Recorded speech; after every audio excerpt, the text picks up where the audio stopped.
Disinformation, $7 bot networks, AI-powered smear campaigns.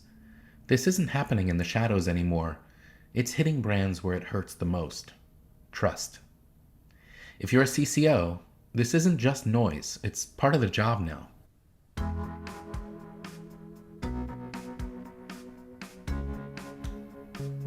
Lisa Kaplan didn't plan to become an expert in identifying disinformation until she had to. While running digital strategy for a US Senate campaign, she saw firsthand how false narratives could bubble up, go viral, and spiral into real-world consequences. They realize I'm going to be saying a lot of scary things. Like, it's not all bad, guys. Like, it's solvable. I'm Elliot Mizrahi, and this is the new CCO. We start with the shift. Disinformation used to be something companies watched from afar, often through the lens of national security or politics. For most communicators, the response to reputational threats starts with monitoring, but as Lisa explains, the landscape has changed. I mean, look, lying to achieve your goal is not a new and novel concept. It's not ethical, but it's something that has been happening for thousands of years. I think one of the things that's interesting about disinformation and misinformation and just how the online risk space has evolved is a lot of times these tactics really start as military operations. This is the online version of dropping leaflets out of helicopters in Vietnam. The difference is it's much more effective online because it's one, fast, cheap, and easy to do. You don't need to fly a helicopter, you just need to make a meme. And so, one of the things that we oftentimes will see is that, yes, there are these sophisticated state actors like China, like Russia. Iran has started getting into this space more, who are investing millions of dollars in running influence operations. And so is the United States government, by the way. This is something that over 80 countries are actively doing. I think a key difference, though, and one of the reasons, many reasons we've seen a proliferation of this type of risk is, again, we're talking about making memes, not enriching uranium. And so when you think about the risk that individuals who are not part of governments, who maybe have ill intentions, who might be part of, frankly, criminal groups, or otherwise trying to make a buck and are financially motivated, we find that they are building out these different networks to be able to achieve their own goals. And that could mean that, the tactics that we see being used by Russia to reduce support for Ukraine, to target American brands that it views as competitive to Russia's interest, those same tactics we oftentimes see being used by groups attempting to short a stock around an earnings call. Or we will see efforts to degrade an organization's brand trust with its stakeholders to be able to cause brand boycotts. Spam and scam or coordinated inauthentic behavior as it relates to some of these more sophisticated influence operations. And so being able to understand where information is coming from and how it's spreading is the important intelligence that communications professionals need now in order to be able to successfully both protect the brand, but identify opportunities to ride certain waves or get out in front of issues or be able to expose and add more context, which is ultimately the way that we see organizations successfully combat these risks. And so I started Alethea a little over 6 years ago to be able to help companies, brands, and organizations figure out how to defend their own reputations, their own ability to communicate with their stakeholders, and keep their brand safe and maintain their license to operate. You used a phrase there, coordinated inauthentic behavior. What does that mean? So that is actually a term of art used in the online risk space. And I believe it was actually originally coined by Meta as a platform.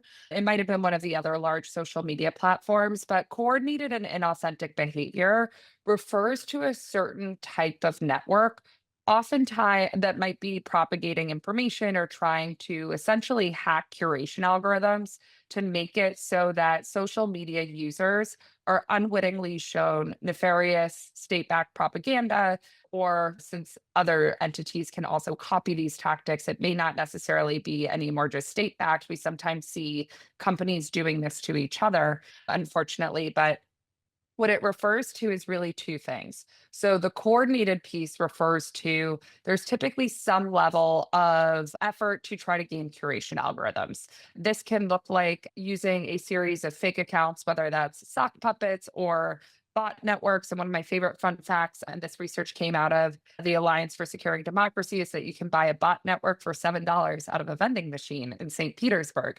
Exactly. But the idea is that there are some sort of fake accounts or manipulative, deceitful tactics that are coordinating the spread of certain information. The inauthentic piece, though, refers to the inauthentic accounts. So that's the nature of the accounts. They're not real people. It's not as though everybody is organically coming together to post at the same time to show support. So that coordinated inauthentic behavior is almost like platform speak, using air quotes, for what could likely be an influence operation that's run by either everything from the Russian or Chinese government to sometimes these shady PR firms for hire, where you want to be really careful about who you're actually working with. So it sounds like it refers to some of the tactics and machinery of propagating this information and using the algorithms that are supposed to show us things that are relevant to us, but sort of gaming that in a way that makes this information more visible and accessible to the target audience. Exactly. The real purpose of these networks is to make it so that the information that they are putting out there to advance their own goals, often putting, frankly, legitimate organizations and legitimate companies' goals at risk as a result. It's really designed to try to get as many eyeballs on as possible to make something trend, to make somebody believe something that may not be true in order to influence their behavior. So we definitely do see people evolving their tactics, or different groups, whether it's again state actors or just individuals who are trying to push their own agenda, or sometimes we see political campaigns use these tactics. And that's true globally. But I would say that we really think about not just the pervasiveness and the accessibility of the tactics, but also just how the internet has changed and how people engage online is totally different today than it was in 2019, even when I started the company. So just some context there. In 2019, that was before, and I'm about to name a bunch of political actors. I don't mean this as political statements, but Elon Musk bought Twitter, which is now X, and that platform has undergone a series of changes based on new leadership's priorities. True Social didn't really exist in the same way. Gab, Getter, 4chan, 8kun, these sources may have existed, but they weren't necessarily as popular. Blue Sky didn't exist, Threads didn't exist. And so we used to talk a lot about how algorithms create silos, and that is still true. But now you can also, there's just a proliferation of platforms where users have migrated to. TikTok, for example, is obviously a very prominent and very contentious platform in a lot of ways. And so I think what also happens is these actors who are trying to seed campaigns against you, they know that there are different user bases on each of these platforms. And they also know that companies typically don't have visibility into what's going on there. Oftentimes, what we will see is that these actors will post or seed narratives on places like Telegram or other kind of harder to reach platforms, with the hopes that real people are then bringing these narratives, getting influencers to talk about them on some of the platforms that people are more familiar with, like X and Reddit, which are more designed to disseminate at scale. And by the way, now have increasing importance because of the way that Google algorithms have changed, and Grok, and how some of these data sources are being used to train AI models. But we're increasingly seeing that as a key element of the threat, just the fact that there's this proliferation of platforms.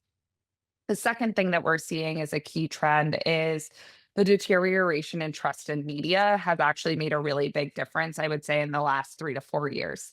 Back in 2019, when we caught something, we would just expose it. And that was enough because people trusted the New York Times, the Wall Street Journal, all of these sources. They were credible in the eyes of many.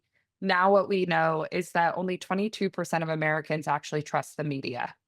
76% are actively avoiding it, and 78% report getting their news through infotainment.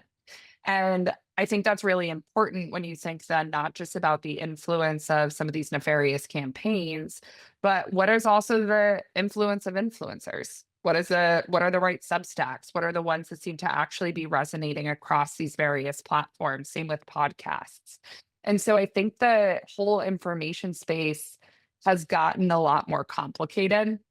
The good news is because and if you wanna riff on things that I think about at 3 a.m. in terms of scary memes and stuff like that and nefarious campaigns, call anytime. But the reality is a lot of this is being propagated by AI. It can also be solved with AI.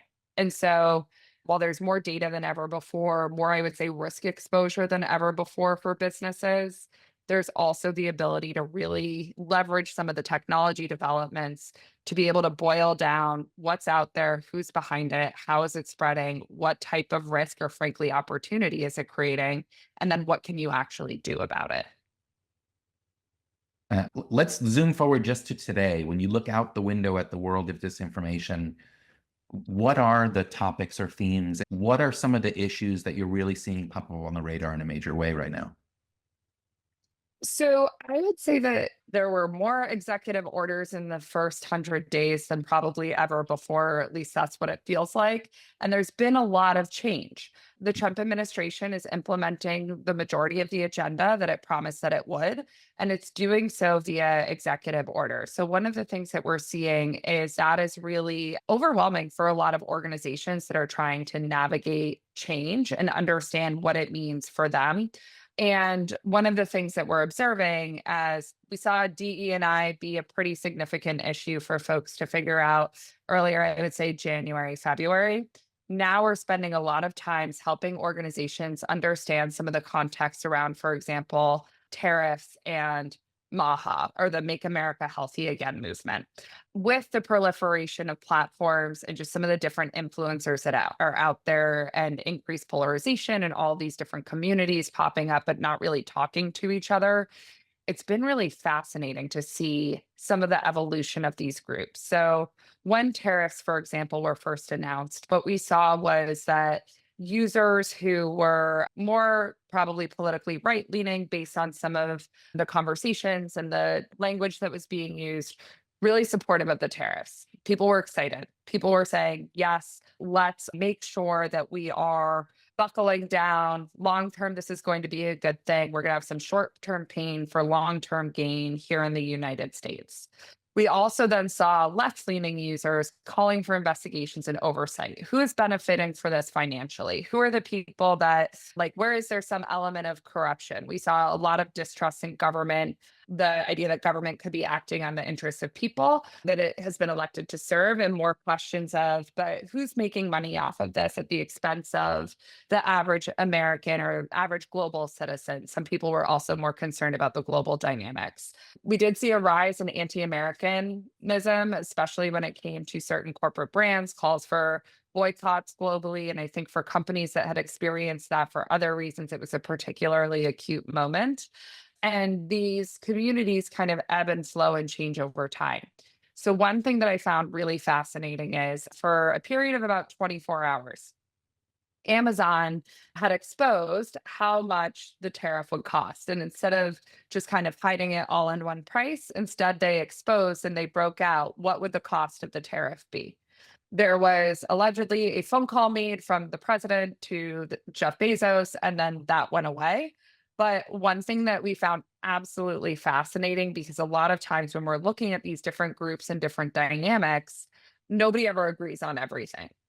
Everybody was excited about having tariffs and that dollar amount exposed, but for different reasons. So the people who are saying, like, yes, like we can do this, it's short term pain, long term gain, the narratives that we were seeing were really focused on, thank God I finally know what's imported. And now I can make sure that I'm buying American. So it almost played into some of these more, I would say, isolationist, protectionist philosophies of giving people the insight and the choice that they need to make sure that their consumer behavior matches their values. And then on the more political left, what we were seeing was make sure everybody knows how expensive this is ahead of the next election. So it was more kind of like the, haha, you've been exposed, we've got you, like kind of rhetoric. And so one of the things that we've learned is for whatever for the whole variety of reasons, if companies are considering, and private phone call from the president to your CEO aside, because that obviously could change the dynamic. But one of the things that we're seeing is that actually consumers do want that information and that knowledge. And so that was like an interesting learning for us as we've watched some of these narratives evolve on the tariff side. On the Make America Healthy Again type narrative. So, for those who aren't aware, Make America Healthy Again is a movement of, I would say, health and wellness influencers who are really focused on advocating for certain things, like whether or not ingredients are safe to have in certain food products or vaccines or pharmaceutical products. They're looking at things like food dyes, and they're essentially saying, listen, in the United States, we are a very sick country, and a lot of that has to do with the food that we're eating and what we're putting into our bodies.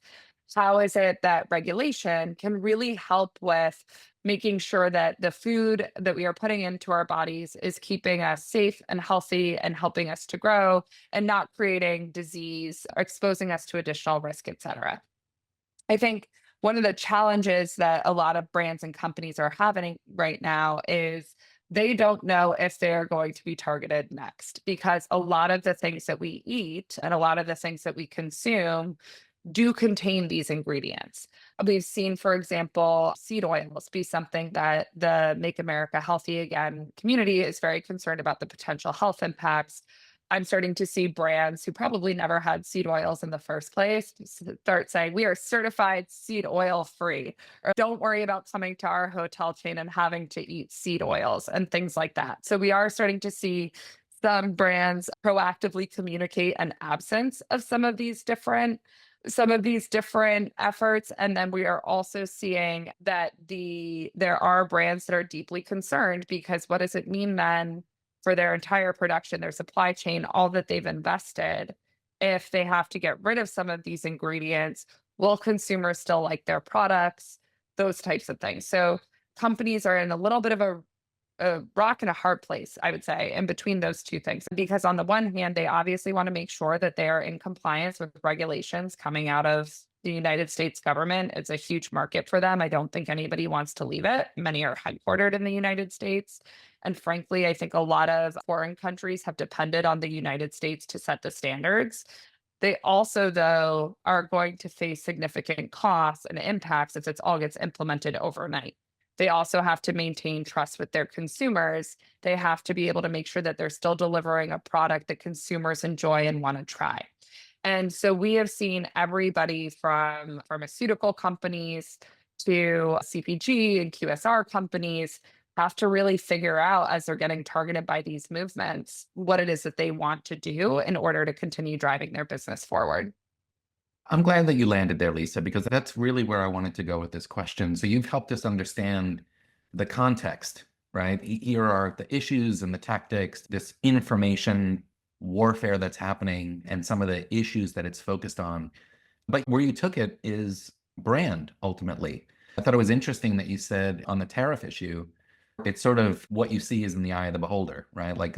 There wasn't a single narrative emerging around that. It seemed to be different versions of a narrative based on the same set of core events. And I imagine that would be challenging for somebody whose responsibility is brand strategy, who wants to build trust with a diverse universe of stakeholders, but is operating in this kind of information environment. So, how should CCOs be thinking about brand strategy in this reality? So I've been thinking about this a lot because the CCO role has just evolved so much. I think in part because of the need to not just be the person who's, determining what the outward messaging and positioning should be, but this is the new preeminent risk facing organizations. It used to be the CISO's job. It used to be, how do we get endpoint monitoring on all of our phones and laptops and make sure that the system and our ability to share information with each other is secure? There's no endpoint on the internet. The internet is endless. And so one of the things that we're seeing is that CCOs are the first phone call when something weird is happening online. And the first thing that they need to be able to do is really just that, start with the context. So is it actually a narrative or is it a data point? Is it just one post that somebody sent to the CEO and it looks really scary, but it's less than a fraction of a percent of the conversation. And if you do anything, you will create the Streisand effect. Or is it maybe this is less than 1% of the conversation, but we know this is going to be a big problem. And so that's when you want to understand, well, what is actually out there? What does your current landscape look like? What are all of the narratives that are out there? Who's behind this particular narrative?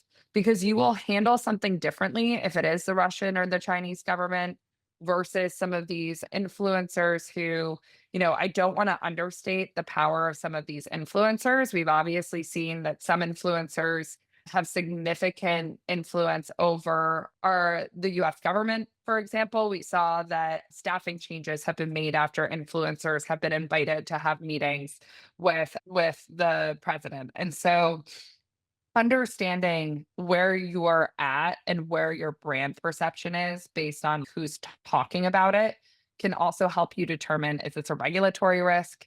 Is this a brand risk? Is this, frankly, I think a lot of people forget about employees in this moment. Is this going to create a recruitment or a retention issue?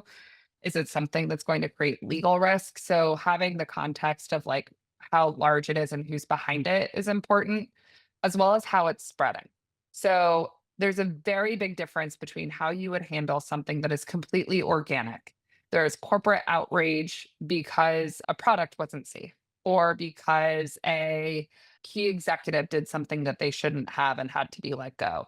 There are certain scenarios that, as communicators, they're just a crisis and you know how to navigate them.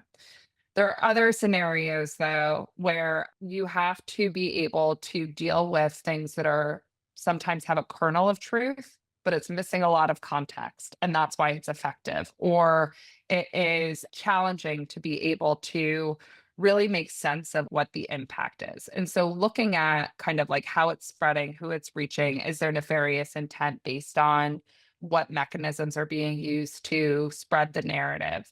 That's the type of information that communicators need because CCOs are smart people. The challenge is oftentimes they're flying blind and they don't have the answers to those questions.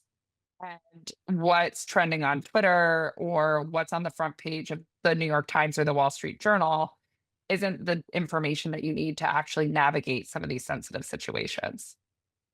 Yeah, I want to double click. You talked about early detection of emerging narratives. I just wonder what the hallmarks are of those things. How would you determine this is something that has the potential to become larger versus this is something that's an isolated bunch of crazy people and not something to worry about? Yep. So there are a couple of key things that we look for. So first on what's actually a coordinated bot network or other tactic like that. We've actually trained machine learning models to be able to identify what we call a tactics, techniques, and procedures or TTPs to game curation algorithms. There's only so many ways that actors can game curation algorithms. They're pretty sophisticated machine learning models, but if you spend too much time with me, you'll just start thinking of AI as fancy math because that's what it is. But we are able to essentially look at where are the account behaviors that signal somebody's doing something that they shouldn't be. So we're looking at everything from posting patterns to account creation to how information is spreading between groups of accounts over time and really understanding that social graph through the lens of where are there patterns and anomalies that suggest it's non-human behavior or otherwise coordinated. I'm also not one of those people that's we're all going to be a bunch of AI agents talking to each other sort of things because there are certain decisions or certain judgments that I just don't think AI should ever be trusted to make. And I can hear, half of Silicon Valley yelling at me as I say that. But the reality is making an attribution claim. So where something is coming from, whether or not accounts are authentic, we will surface those signals, but we will then have a technical investigator who is an expert, think more kind of the ethical hacker types, to be able to actually go look to see and make sure that it's not real people. And so that does sometimes take a little bit of digging. Sometimes it's super easy to do. So that's one way that we look at this. To your other question around emerging risks, we've actually had to create, and again, we're using machine learning to do this in an automated fashion, but risk scores. So, not every account online is going to create a significant risk for your business. For example, I don't think that I have used anything except for LinkedIn in over a year. If I talk about your brand on X or on Instagram or something like that, it's going to have literally zero impact. But we also know who the people are that are influential. So this is where our data science team has been able to identify influencers based on engagement metrics, based on who they seem to be popular with, the type of content that they're posting, those sorts of things. So all using publicly available information, we're able to actually start to get predictive of, okay, yes, if an individual like Elon Musk or President Trump talks about you, it will go viral. No doubt about it. The engagement, the metrics, it's going to, and ride the wave. It's going to be 24 hours. Maybe it's even a good thing that they're saying. Who knows? But we also look further upstream to understand who's influencing the influencers. So who are the micro influencers in specific communities that you might care about, whether that's because they're your loyal customer base or they are somehow then influential to one of these major influencers. So we're doing a lot of work in that regards to be able to pull out, hey, this looks like a risk versus this is just somebody who maybe lost their luggage on a flight. Yeah. So I sort of had in my mind that part of the solution, the response would be exactly what you just said. Let's identify the influencers in this space and see if we can provide them with information so that they can start to counter that damaging narrative. But you said something interesting in the example that you gave, which was the course that they took was to go to a reporter, and essentially there was a story that exposed this. That was the deciding factor. But you also said there's a lot of declining trust in legacy media. So I just wonder what your thought is on is it effective to go to more traditional media as a way to expose this? Is it more effective to identify influencers in those micro communities? Is it a combination of the two? What's the toolkit look like? So there's definitely no one silver bullet on mitigation. Oftentimes, organizations need to consider multiple strategies, either in parallel or sequenced.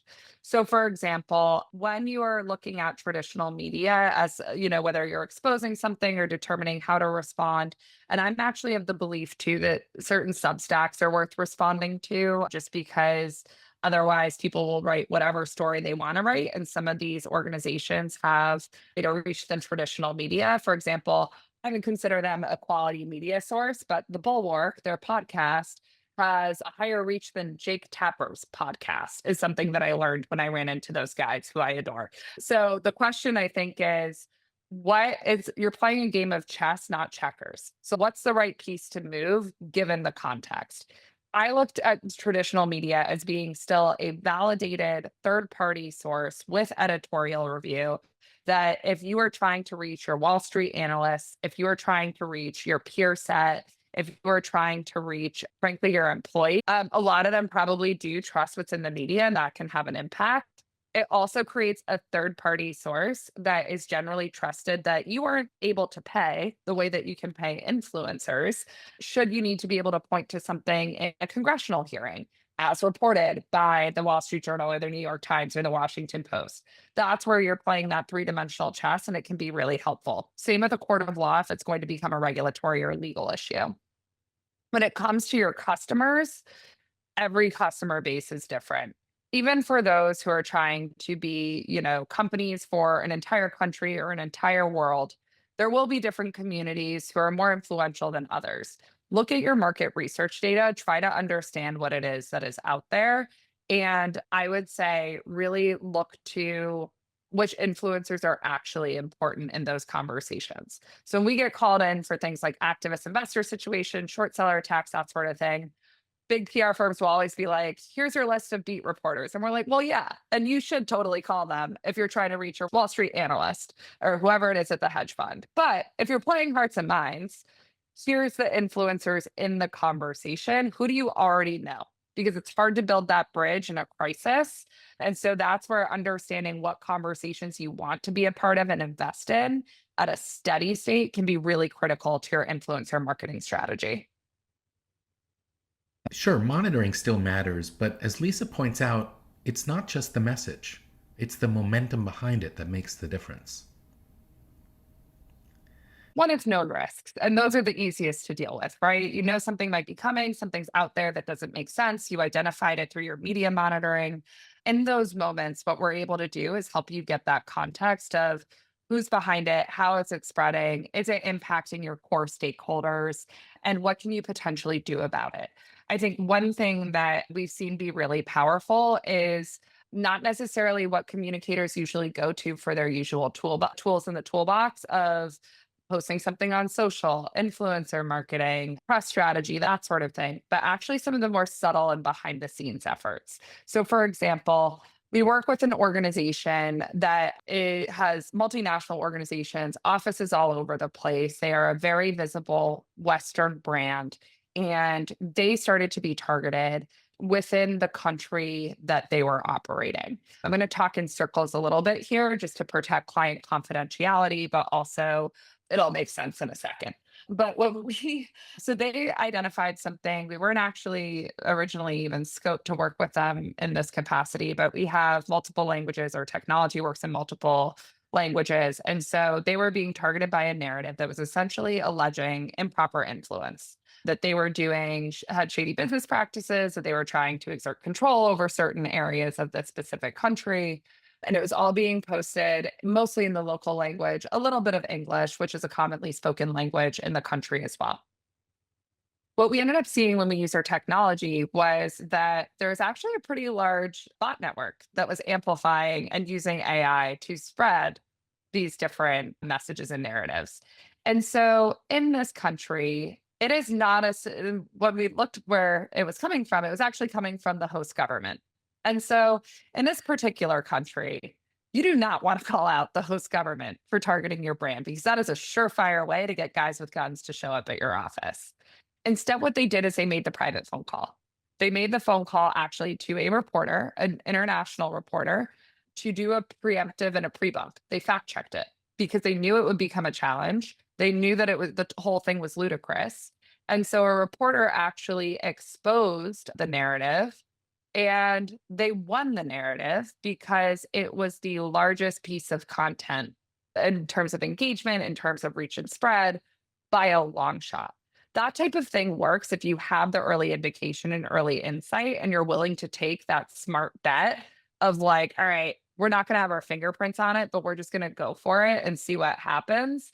And then as a result, because these actors were using, or this government was using what's called coordinated and authentic behavior, those nefarious tactics to hide who you are and how you're spreading information, it was a violation of the platform's policies and they took it down. The company never contacted them, never asked them for a takedown. So they didn't have to worry about any accusations of like censorship or anything like that. But the mere fact that it was reported by a major media outlet enabled that whole situation to go away. So that's one way that we partner. The other way, though, is we look for what we call the unknown. So this is where we've really invested in being able to understand where these risks and narratives start before they become the mainstream risks that you're seeing through your media monitoring tools. Oftentimes, what we find is that we will pick up on signals sometimes a week early before you're getting the outreach of the reporter that a narrative might be brewing.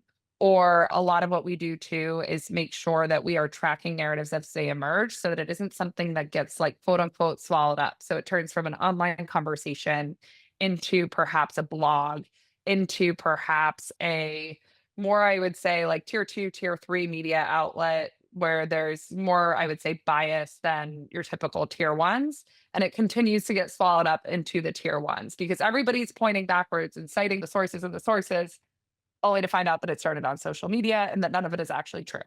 And so that's another thing that we help with is understanding where those risks are coming from so that you can put out more context so that you can make sure that you're proactively briefing key stakeholders, whether that's regulators or reporters off the record, so that you can use that strategic intelligence to shape the narrative away from risk and, essentially deflect and build that moat.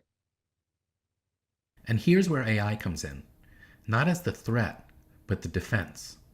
Even with all the AI and analytics, Lisa reminds us the real power lies in human judgment, and often the smartest move is knowing who to call and when. So AI is fundamentally going to change the way that we all work. I think we know that. In terms of how we're seeing AI impact this particular space on the risk side and how it's creating more risk, is it has never been easier or faster to create content and post it. We're actually working right now on an investigation around how LLMs appear to be being used on some of the different social media platforms that I will send to you team at Page, hopefully in the next couple of days.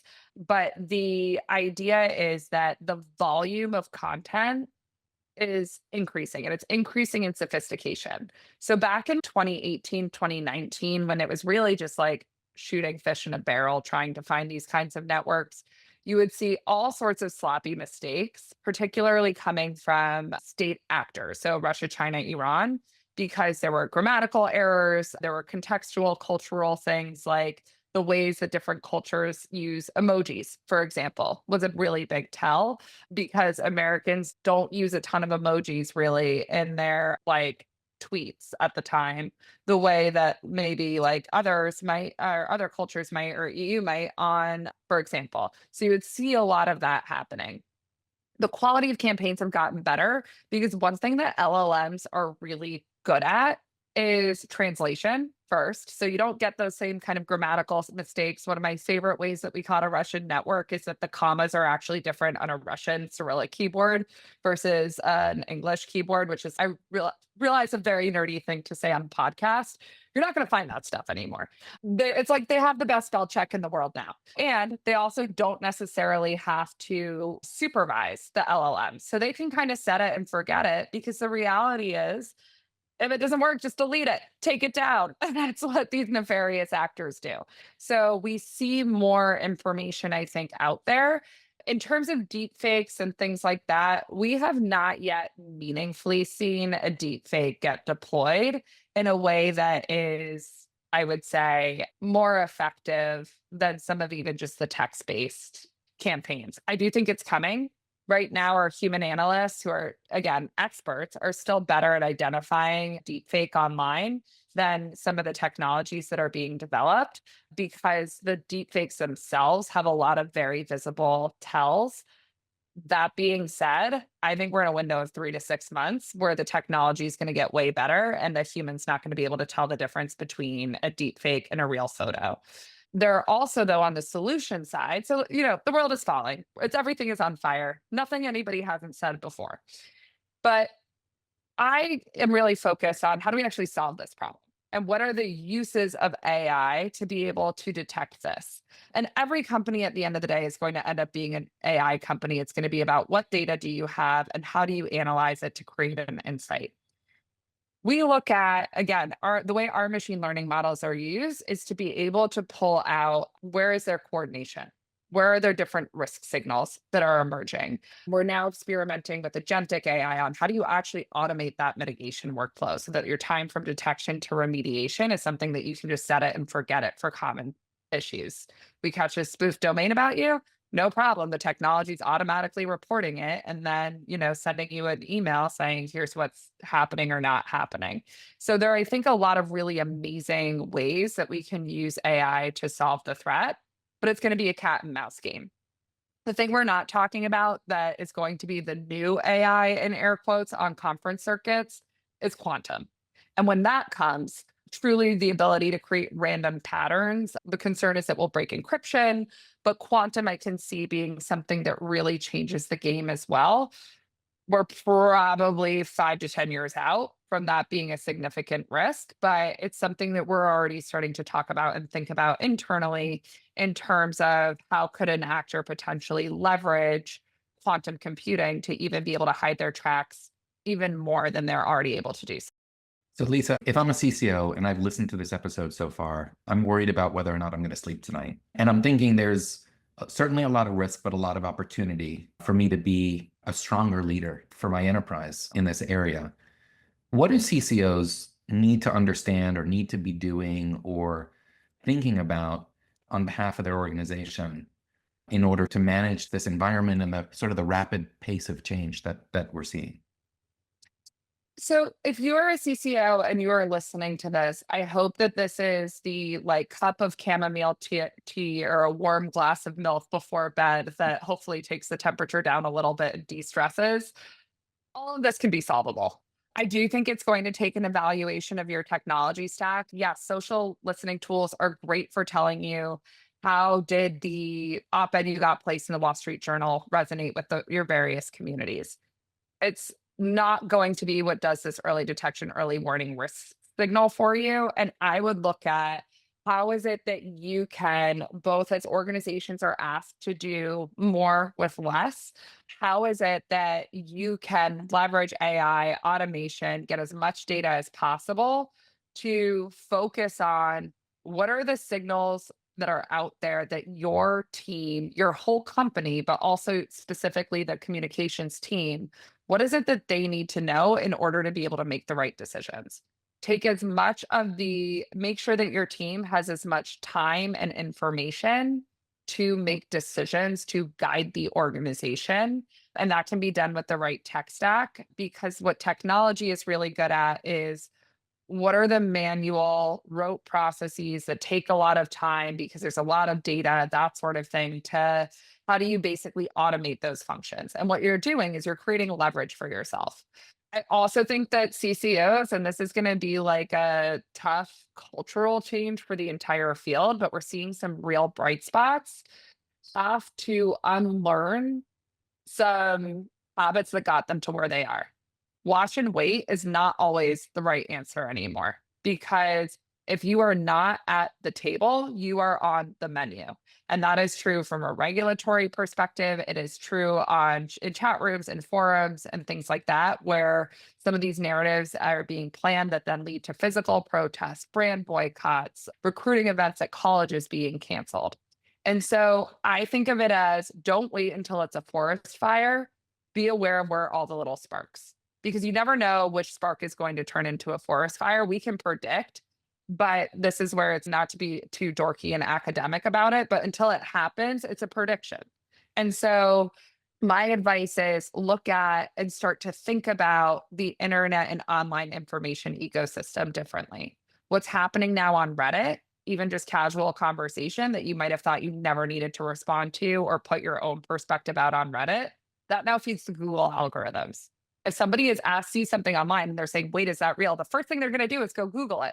So what is it that you want to come up? Similarly, Wikipedia pages, websites are being fed to OpenAI's models.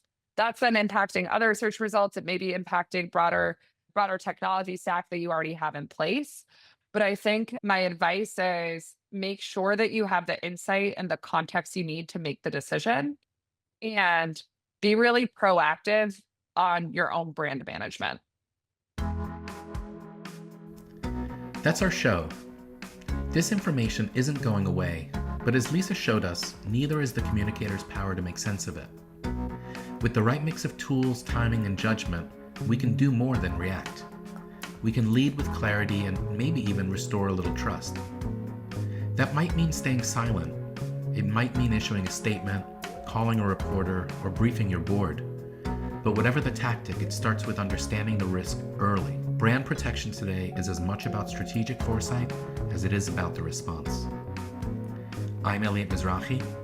Thanks for listening to the new CCO.